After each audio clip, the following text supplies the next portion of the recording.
Today is the 6-month mark that I've been living full-time on the road in the van.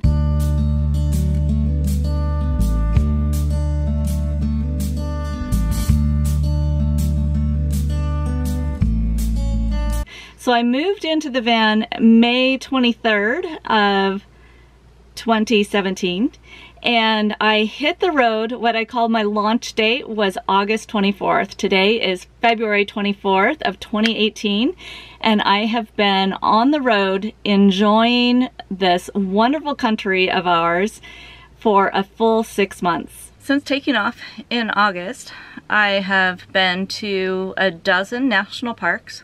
I don't even know how many national monuments. I'm a huge sucker for a giant brown sign. I have been to 2 Escapers Convergences, a national convention for doTERRA. Started in Oregon. I was in Northern California, went through Nevada, I stayed in Utah for a while, southwestern Colorado, back to Utah, southern Utah, down into Arizona, and then Southern California, and then up the coast back to Oregon for Christmas, and then back down the coast to get to Quartzsite for the first Escapers Convergence in January. I've done over 10,000 miles on the van just in the last 6 months. People ask a lot if I'm lonely on the road, and I haven't been lonely except when I've been around other people. When I realized what was happening was when I was in Quartzsite at the Escapers Convergence.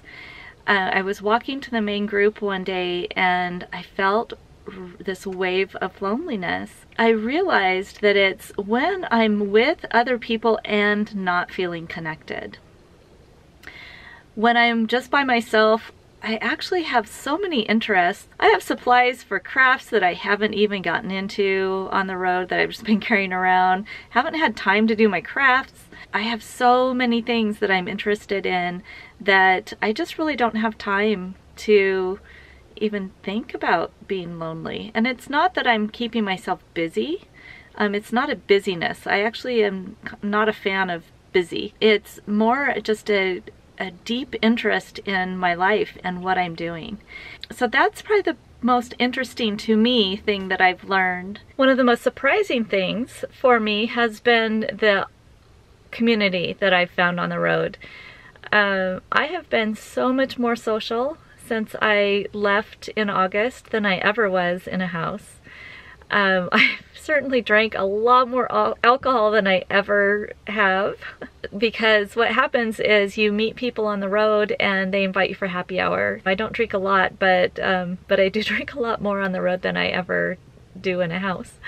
But the social part of it has been very surprising. Right now I'm camping with a group of people, we're actually caravanning together with 4 other people. Who I met through Escapers. You know, we get together, but we also respect each other's private time and our work schedule time, and try not to be in each other's way, but also get together and have some fun as well. My favorite picture so far has been a picture of a burro just outside Oatman, Arizona. That was just a fun surprise because I had totally forgotten what was cool about Oatman. I couldn't remember. All I remember was Seven telling me that it was cool. So I ended up going through Oatman on my way to Petrified Forest. I had this burro come up to my driver's side window and I rolled down my window and I'm like, oh, I'm sorry dude, I don't have any food for you. Although I did probably have carrots I could have given him, and I just totally forgot about that. The most fun that I've had so far on the road was with other Escapers. And the first of that was when I was boondocking with some other folks in Moab. One of the other RVers hosted a happy hour and it was too windy for us to be outside. And so they had us all in their Class A motorhome, which I think theirs is only a 30-foot Tiffin motorhome. And it was just so much fun. We had 15 or 17 people in their motorhome having cocktails or whatever, I don't know.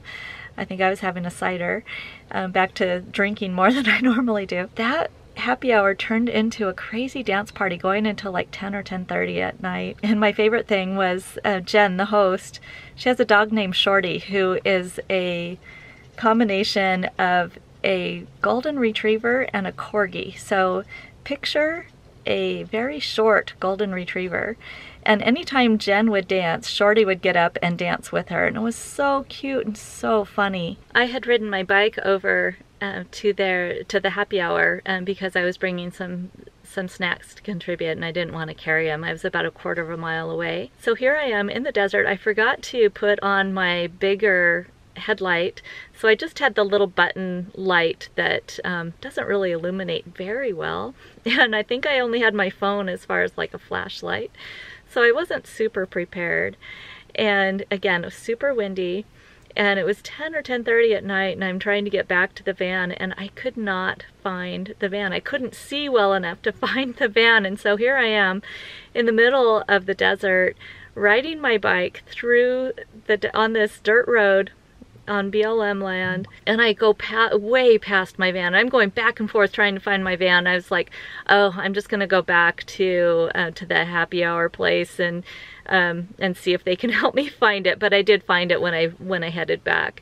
I was cracking myself up that whole time. I was having such a great time. Probably the most challenging thing about life on the road for me has been getting my work done. I find that there's so much to do and so much to see that I tend to put off my work. And since I'm self-employed, that's kind of a problem, but it's also kind of how being self-employed goes. You have to be pretty self-motivated.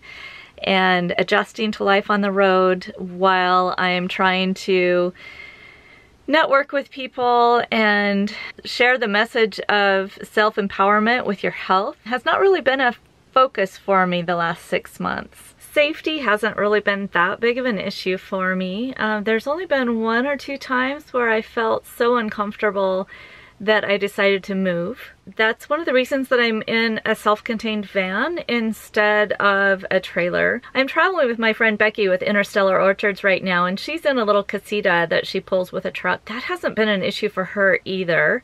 And she isn't able to just hop in the driver's seat and drive away like I am. And she's been on the road for 5 years. So, so safety really isn't that big of a concern.